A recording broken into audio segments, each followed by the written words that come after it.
Segment 2. Characteristics of living things. Before watching Characteristics of Living Things, think about this. How do you think scientists define life?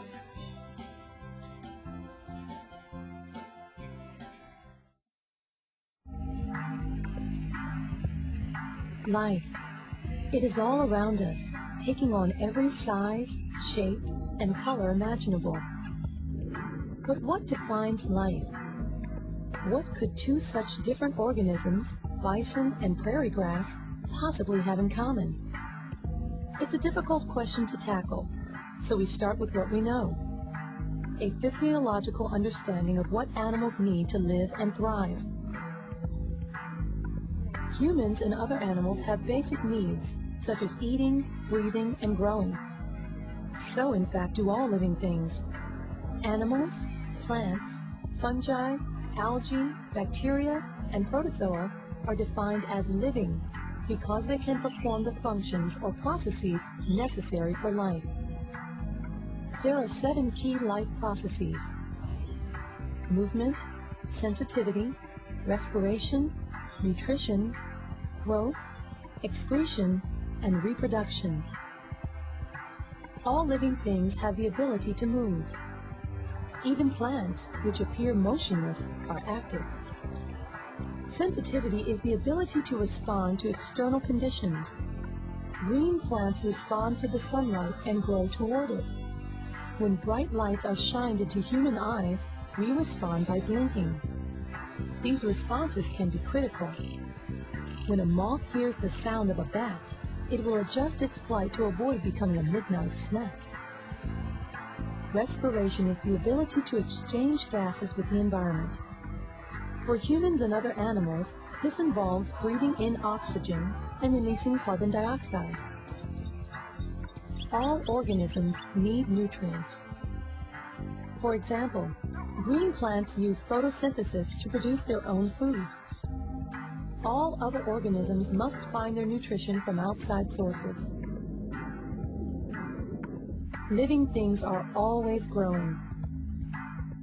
They reproduce either asexually, such as when a simple microbe divides into 2 sections, or sexually, which takes place when an egg cell from a female and a sperm cell from a male come together. All organisms create waste products that must be excreted. Without this function, harmful byproducts and potentially toxic substances could build up, threatening the survival of the organism. Here, the mother shrike cleans up the waste of her brood. The ability to perform all these functions is one way to separate living things from non-living things. All living things also depend on their environment. The better adapted they are to their surroundings, the greater their likelihood of survival. Living organisms have been found in the highest levels of the atmosphere and the most remote depths of the ocean. This is an air-breathing mammal out of his element. He is a diver who has trained his body to go deeper than 122 meters on a single lungful of air.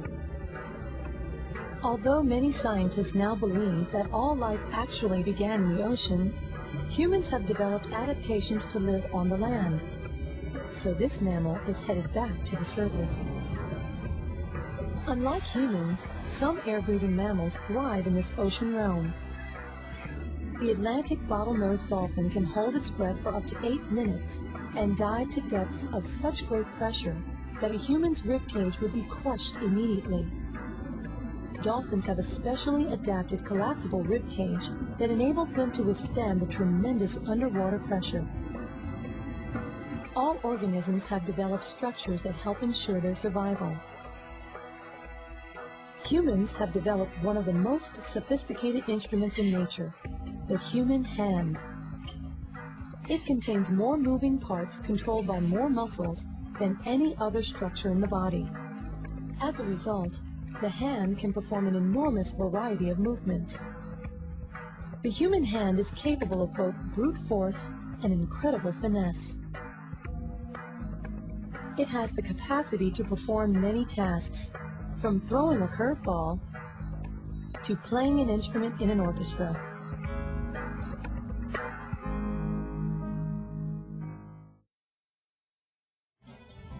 Now that you've seen characteristics of living things, talk about this. What are the 7 processes all living things must have?